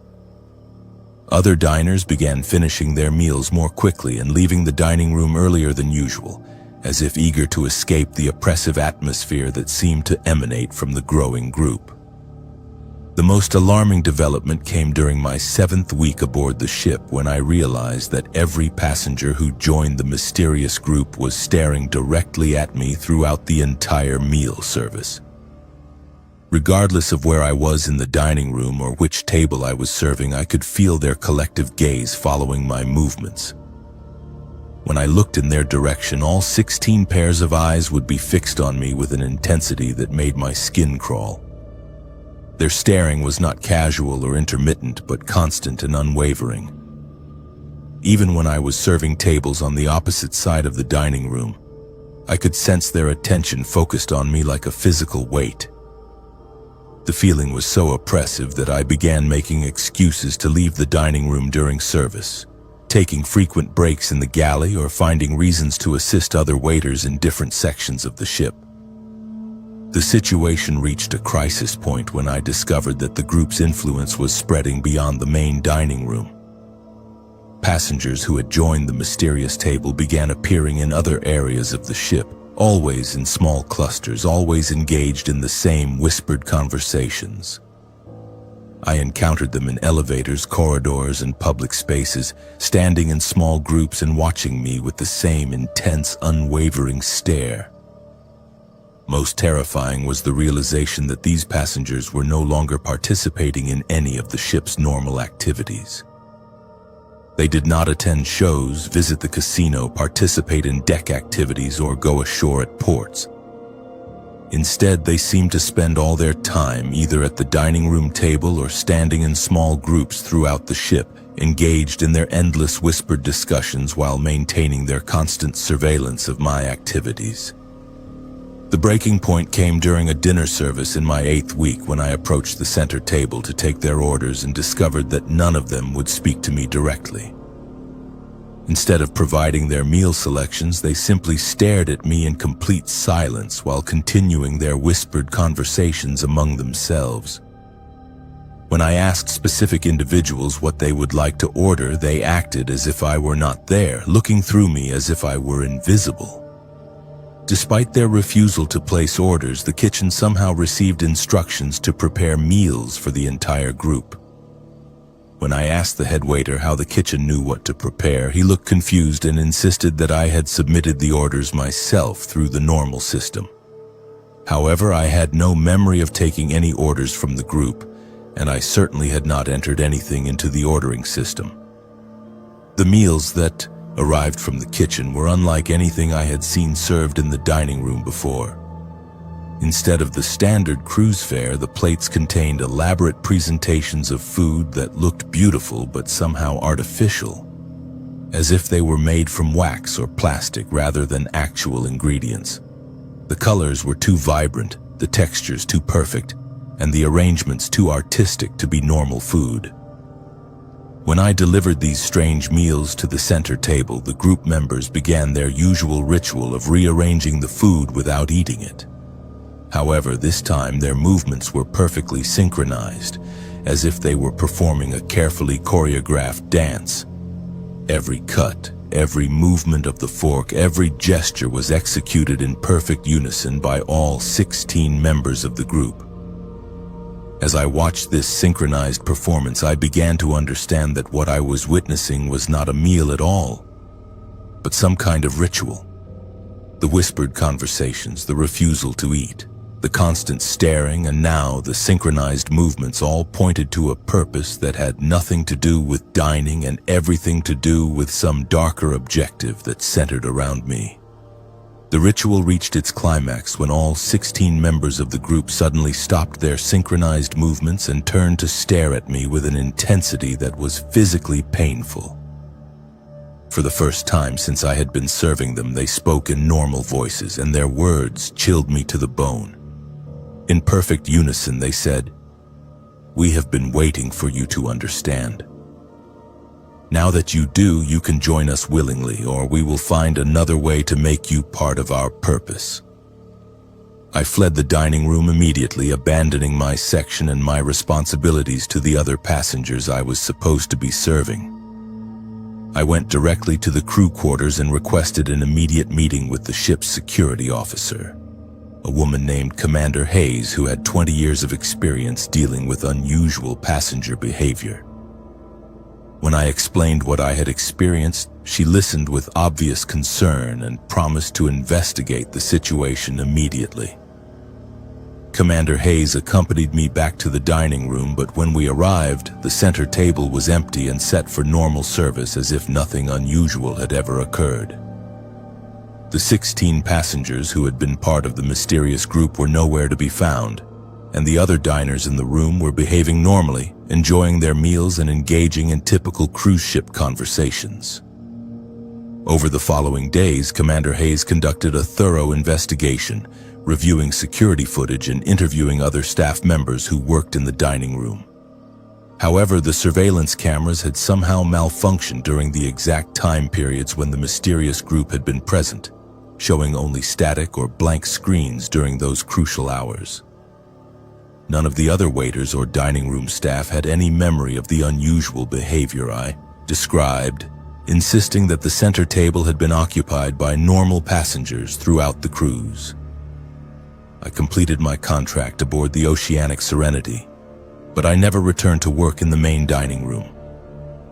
For the remainder of my time on the ship, I was reassigned to room service and specialty restaurant duties, positions that kept me away from the main dining area where I had encountered the mysterious group. I never saw any of the 16 passengers again, though I occasionally felt the familiar sensation of being watched when I walked through certain areas of the ship. When I disembarked at the end of my contract, I decided to leave cruise ship work entirely and return to land-based restaurants. The experience had taught me that some forms of hospitality service can expose workers to dangers that have nothing to do with difficult customers or demanding schedules. There are passengers, I learned, whose intentions extend far beyond enjoying a vacation cruise, and whose presence on a ship can transform a normal dining room into something much more sinister and threatening. To this day, I cannot explain what the mysterious group wanted from me or what their ritual was intended to accomplish. I only know that their constant surveillance and synchronized behavior was designed to recruit me into something that I had no desire to understand or participate in. The sea, I discovered, attracts not only travelers seeking relaxation and adventure, but also those pursuing darker objectives that require the isolation and enclosed environment that only a cruise ship can provide. My name is Amber Richardson, and I work as a safety officer aboard cruise ships specializing in emergency evacuation procedures and passenger safety training. I grew up in Detroit, Michigan, where my father worked in automotive safety engineering, instilling in me a deep appreciation for the importance of proper safety protocols and emergency preparedness. After completing my degree in marine safety management, I joined the cruise industry because I believed that my skills could help protect thousands of passengers during their vacations at sea. I was assigned to the Pacific Majesty in January of 2023, a mid-sized vessel accommodating approximately 2,000 passengers and 800 crew members. As the ship's primary safety officer, my responsibilities included conducting mandatory lifeboat drills, training crew members in emergency procedures, and ensuring that all safety equipment was properly maintained and accessible. The work was demanding, but rewarding, as I knew that my diligence could mean the difference between life and death if a real emergency ever occurred. The Pacific Majesty operated on 7-night cruises through the Caribbean, departing from Miami every Sunday afternoon. This schedule meant that I conducted the mandatory passenger safety drill every Sunday evening, approximately 2 hours after departure when the ship had cleared the port and was heading toward open water. The drill was a federal requirement, mandating that all passengers receive instruction in the location of their muster stations and the proper use of life jackets before the ship could proceed to international waters. The lifeboat drill followed a precise script that I had memorized after conducting hundreds of similar presentations. Passengers would gather at their assigned muster stations throughout the ship. I would explain the emergency signal procedures, demonstrate the proper way to wear a life jacket, and review the evacuation routes from various parts of the vessel. The entire process typically took about 20 minutes, after which passengers were free to begin enjoying their cruise vacation. During my first several months aboard the Pacific Majesty, these drills proceeded exactly as expected. Passengers would listen with varying degrees of attention, some taking the information seriously while others treated it as an inconvenience to be endured before the real fun could begin. I maintained my professional demeanor and thorough presentation regardless of the audience's level of engagement, knowing that the information I was providing could save their lives in a genuine emergency. The first indication that something was wrong came during my 4th month aboard the ship, in April of 2023. As I was conducting the routine lifeboat drill, I began experiencing vivid mental images that had nothing to do with the standard safety presentation I was delivering.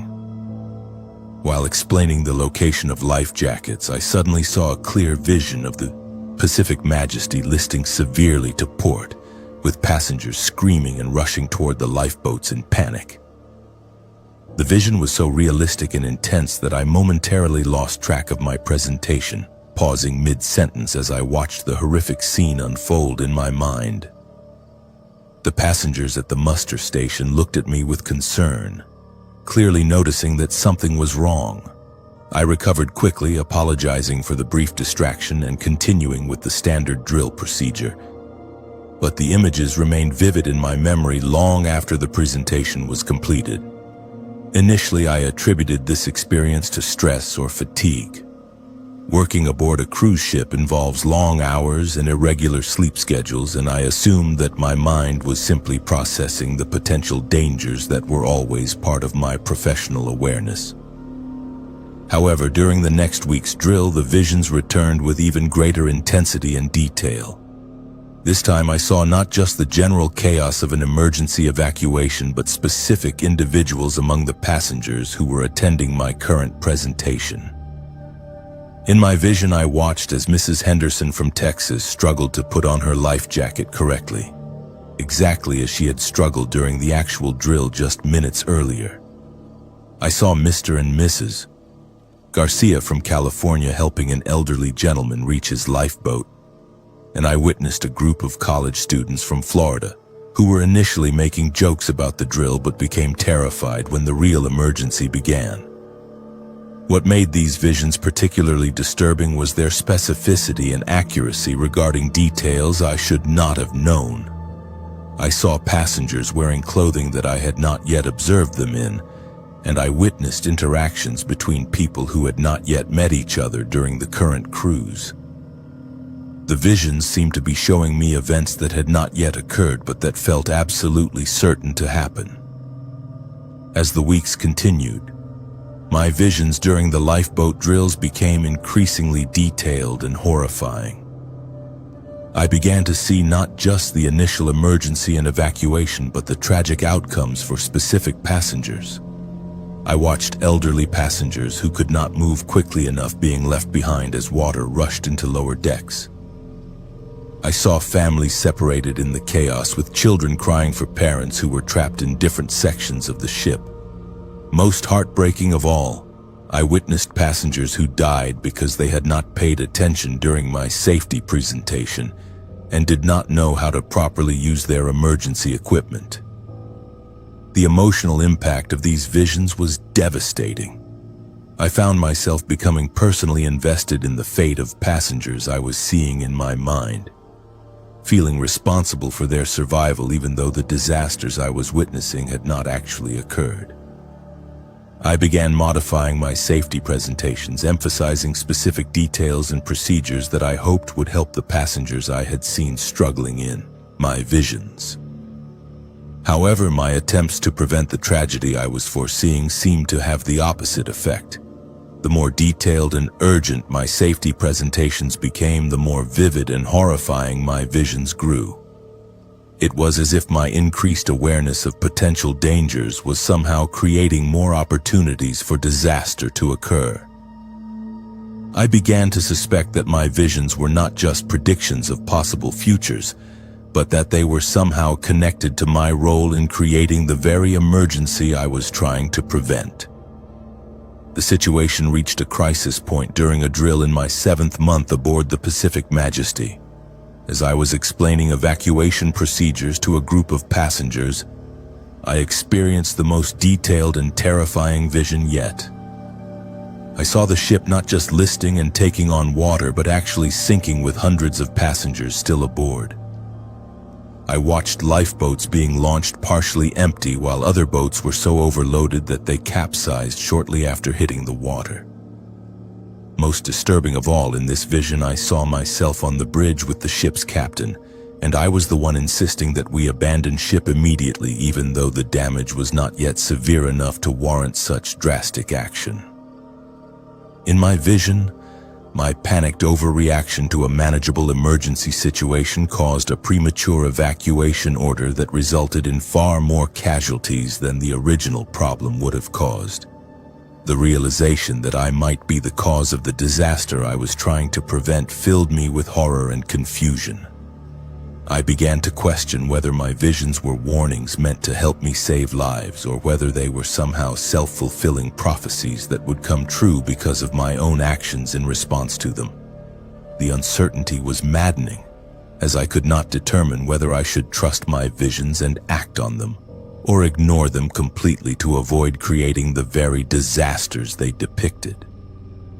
My internal struggle became apparent to other crew members, who noticed that my safety presentations had become increasingly erratic and emotionally charged. The ship's captain, an experienced officer named Captain Morrison, called me into his office to discuss concerns about my performance and state of mind. When I tried to explain my visions and my fears about causing a disaster, he listened with professional courtesy but obvious skepticism. Captain Morrison arranged for me to meet with the ship's medical officer, Dr. Patel, who conducted a thorough evaluation of my mental and physical health. Dr. Patel found no medical issues that could explain my experiences, but she recommended that I take a temporary leave from conducting safety drills until I could resolve whatever psychological stress was affecting my performance. However, the ship's safety regulations required that a qualified officer conduct the mandatory lifeboat drills, and I was the only crew member aboard with the necessary certifications. Captain Morrison was faced with the choice of either allowing me to continue despite my obvious distress, or canceling the cruise and returning to port to arrange for a replacement safety officer. I convinced Captain Morrison to allow me to conduct one final drill, promising that I would maintain strict professional composure and follow the standard presentation exactly as written. I was determined to prove that I could overcome my psychological difficulties and continue performing my duties effectively. However, as I began the final drill, my visions returned with unprecedented intensity. This time I saw not just one possible disaster, but multiple overlapping catastrophes that all seemed to stem from different decisions I might make during the emergency. If I ordered an immediate evacuation, passengers would panic and trample each other while trying to reach the lifeboats. If I delayed the evacuation order, passengers would be trapped below decks as water flooded the lower levels. If I tried to maintain calm by understating the severity of the situation, passengers would not take the emergency seriously and would fail to follow proper procedures. Every possible course of action I could envision led to tragic consequences, and I realized that the disaster was not dependent on any specific decision I made, but was somehow inevitable regardless of my choices. The visions were not showing me how to prevent a catastrophe, but rather demonstrating that my very presence and involvement in emergency procedures was itself the catalyst that would cause the tragedy to occur. In the middle of my final safety presentation, I made the most difficult decision of my professional career. I stopped the drill, announced that I was experiencing a medical emergency, and requested that passengers return to their cabins while I sought immediate assistance. I then went directly to Captain Morrison and submitted my resignation, effective immediately. I explained to Captain Morrison that I could not continue in my role because I had become convinced that my presence was somehow connected to a future disaster involving the Pacific Majesty. While I could not provide rational proof of this connection, I was certain that removing myself from the safety procedures was the only way to prevent the tragedy I had been envisioning. Captain Morrison accepted my resignation with obvious relief, as my increasingly erratic behavior had become a source of concern for the entire crew. I was transferred to a supply ship at the next port and returned to Miami, where I took an extended leave from cruise ship work to recover from what I can only describe as a form of occupational clairvoyance that had made it impossible for me to perform my duties. 6 months after I left the Pacific Majesty, I learned that the ship had indeed experienced a serious emergency during a routine cruise. A fire had broken out in one of the engine rooms, requiring a partial evacuation of passengers from lower decks. However, the emergency was handled smoothly and professionally by my replacement, with no injuries or casualties occurring. The successful management of this real emergency confirmed my belief that my visions had been accurate in predicting danger for the Pacific Majesty, but that my removal from the safety procedures had somehow prevented the catastrophic outcome I had been foreseeing. Whether my visions were supernatural premonitions or psychological manifestations of professional anxiety, acting on them by removing myself from the situation had apparently saved lives. I never returned to cruise ship safety work after my experience aboard the Pacific Majesty. The incident taught me that sometimes the most important safety decision is recognizing when your own presence has become a danger to others. While I had dedicated my career to protecting passengers from maritime disasters, I learned that there are forms of danger that cannot be prevented through proper procedures and equipment maintenance, but only through the difficult wisdom of knowing when to step aside and let others take responsibility for outcomes beyond your control. My name is Marcus Thompson, and I work as an insurance claims adjuster in Salt Lake City, Utah. I had never been on a cruise ship before my wife convinced me to celebrate our 10th wedding anniversary with a 7-night Caribbean voyage aboard the Royal Paradise. At 42 years old, I considered myself to be in decent health, though I had been dealing with chronic seasickness concerns that made me somewhat apprehensive about spending a week on the ocean.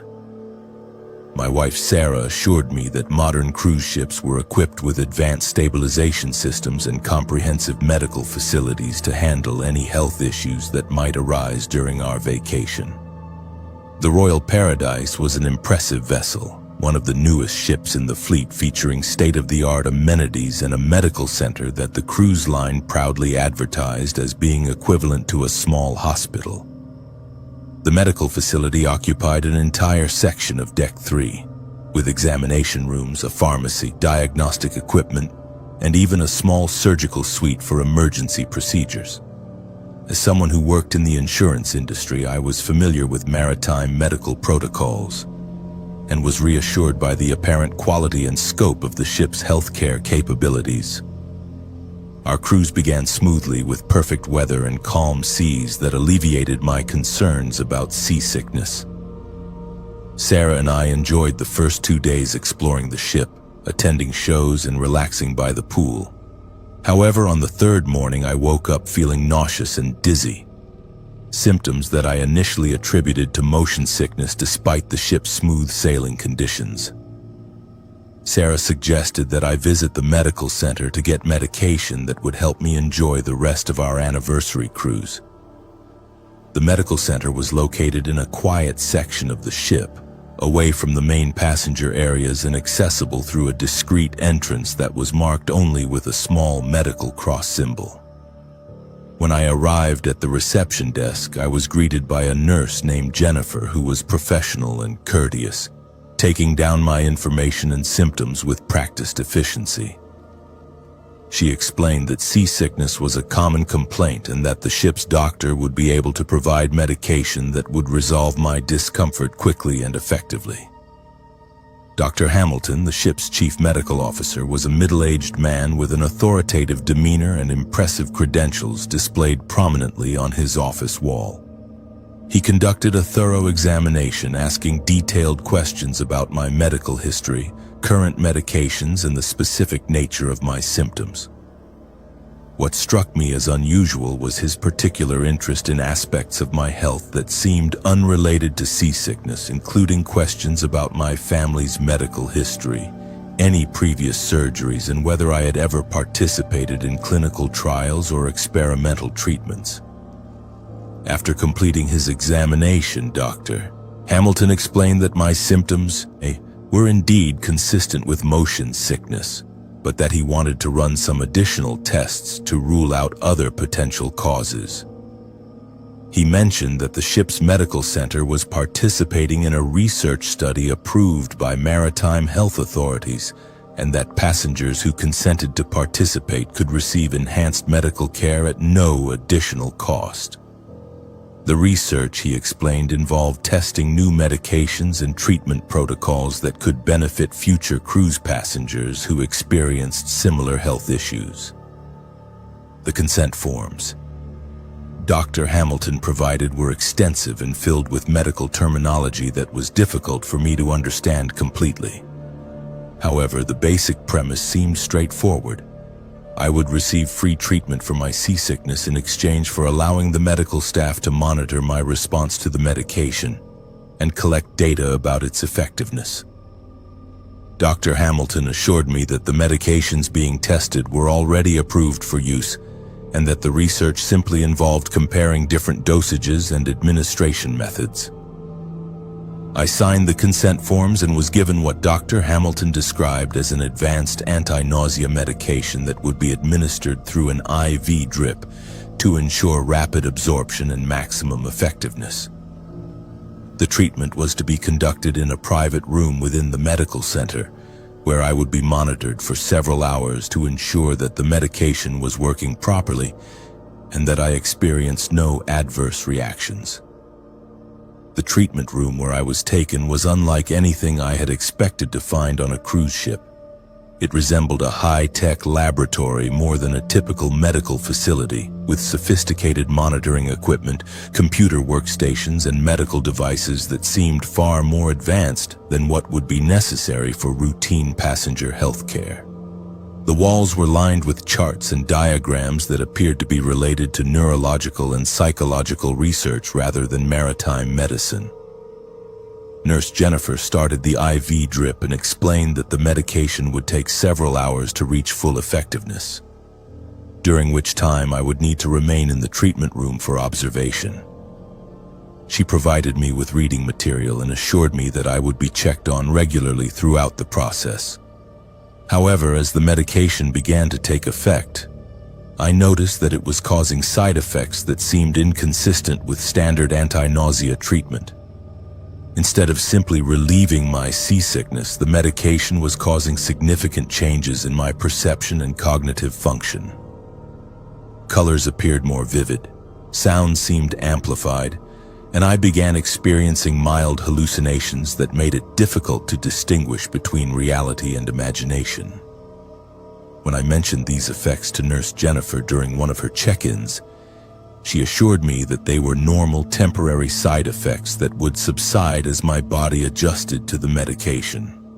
As the hours passed, my altered state of consciousness deepened, and I began to suspect that whatever medication I was receiving was not a standard anti-nausea treatment.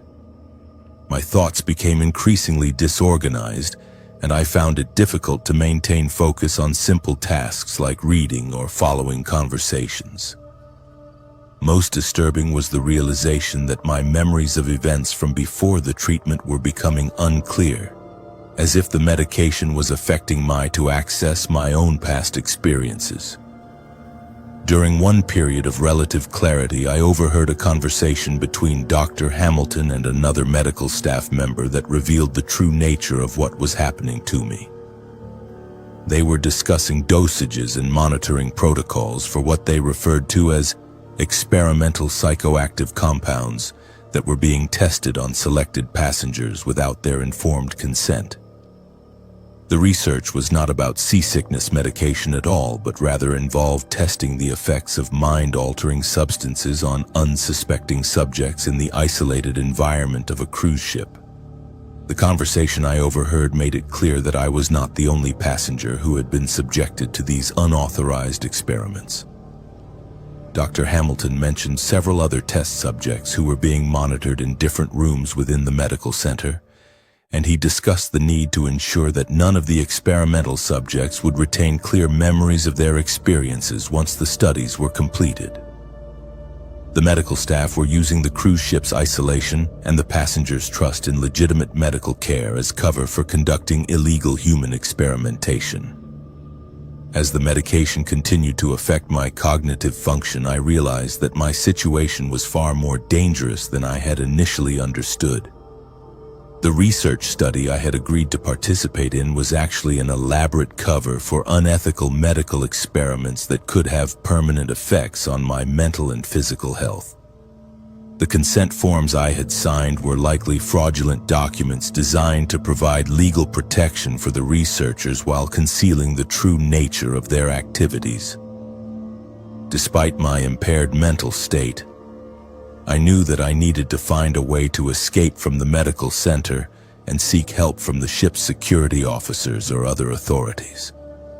However, the medication had left me physically weak and disoriented, making it difficult to move around or communicate effectively. When I attempted to leave the treatment room, I discovered that the door was locked from the outside and that I was essentially being held prisoner within the medical facility. My attempts to call for help using the room's intercom system were unsuccessful, as the medical staff claimed that I was experiencing medication-induced confusion and needed to remain under observation for my own safety. They insisted that my concerns about unauthorized experimentation were delusions caused by the anti-nausea medication, and that I would feel better once the treatment was completed. However, their explanations were contradicted by the sophisticated monitoring equipment and research materials that were clearly visible throughout the medical center. The situation reached a crisis point when I overheard Dr. Hamilton discussing plans to administer additional experimental compounds that would ensure I had no memory of my experiences in the medical center. The staff were preparing to give me what they described as memory suppression protocols that would allow them to release me back to my cabin with no recollection of the unauthorized experiments I had been subjected to. The realization that they intended to permanently alter my memory motivated me to make a desperate attempt to escape. During a period when the medical staff were distracted by other patients, I managed to disconnect my IV line and force open the locked door to the treatment room. Despite my weakened condition and disoriented mental state, I was able to make my way out of the medical center and reach the ship's main passenger areas, where I sought help from other cruise guests and crew members who were not connected to the medical facility. The ship's security chief, Officer Rodriguez, initially responded to my complaints with skepticism, as my medication-induced condition made it difficult for me to communicate clearly or provide coherent evidence of what had happened to me. However, when he accompanied me back to the medical center to investigate my claims, he discovered that Dr. Hamilton and his staff had hastily removed much of the research equipment and were attempting to destroy documents related to their unauthorized experiments. The investigation that followed revealed that the Royal Paradise's medical center had indeed been conducting illegal human experimentation on selected passengers, using the cover of routine medical care to test experimental medications and psychological manipulation techniques. The research was being funded by pharmaceutical companies that were seeking to develop new psychoactive drugs without going through proper clinical trial protocols or regulatory approval processes. Dr. Hamilton and several members of his medical staff were arrested when the ship reached its next port, and the cruise line faced serious legal consequences for allowing unauthorized medical research to be conducted aboard their vessel. However, the full extent of the experimental program was never fully disclosed, as many of the research documents had been destroyed, and some of the affected passengers had received memory suppression treatments that made it impossible for them to provide complete testimony about their experiences. The long-term effects of the experimental medications I was subjected to included persistent memory problems, difficulty concentrating, and occasional episodes of disorientation that continued for months after the cruise ended. Medical experts who examined me were unable to determine exactly what substances I had been given or to predict the full scope of their long-term impact on my health. The insurance settlement I eventually received provided some financial compensation, but could not restore my complete cognitive function or erase the trauma of discovering that a luxury cruise had become a cover for illegal human experimentation. The experience taught me that even in seemingly safe and regulated environments like cruise ships, there are individuals who will exploit the trust and vulnerability of innocent people for their own purposes. The isolation of being at sea, combined with passengers' natural trust in medical professionals, created the perfect conditions for unethical researchers to conduct experiments that would have been impossible in land-based medical facilities where patients have more legal protections and oversight. To this day, I cannot be certain of everything that was done to me during those hours in the Royal Paradise's medical center, as my memories of the experience remain fragmented and unclear. What I do know is that the cruise industry's promise of luxury and safety can sometimes mask darker realities that passengers never imagine when they book their dream vacations. The ocean, I learned, can provide not just isolation from the outside world, but also isolation from the legal and ethical protections that we take for granted in our daily lives. The Royal Paradise continues to operate cruises, though with a completely new medical staff and enhanced oversight of their healthcare operations. However, the incident raised troubling questions about how many other cruise ships might be providing cover for similar unauthorized activities, and whether passengers can ever truly trust that their medical care at sea is being provided in their best interests, rather than for the benefit of those who see them as convenient test subjects for dangerous experiments.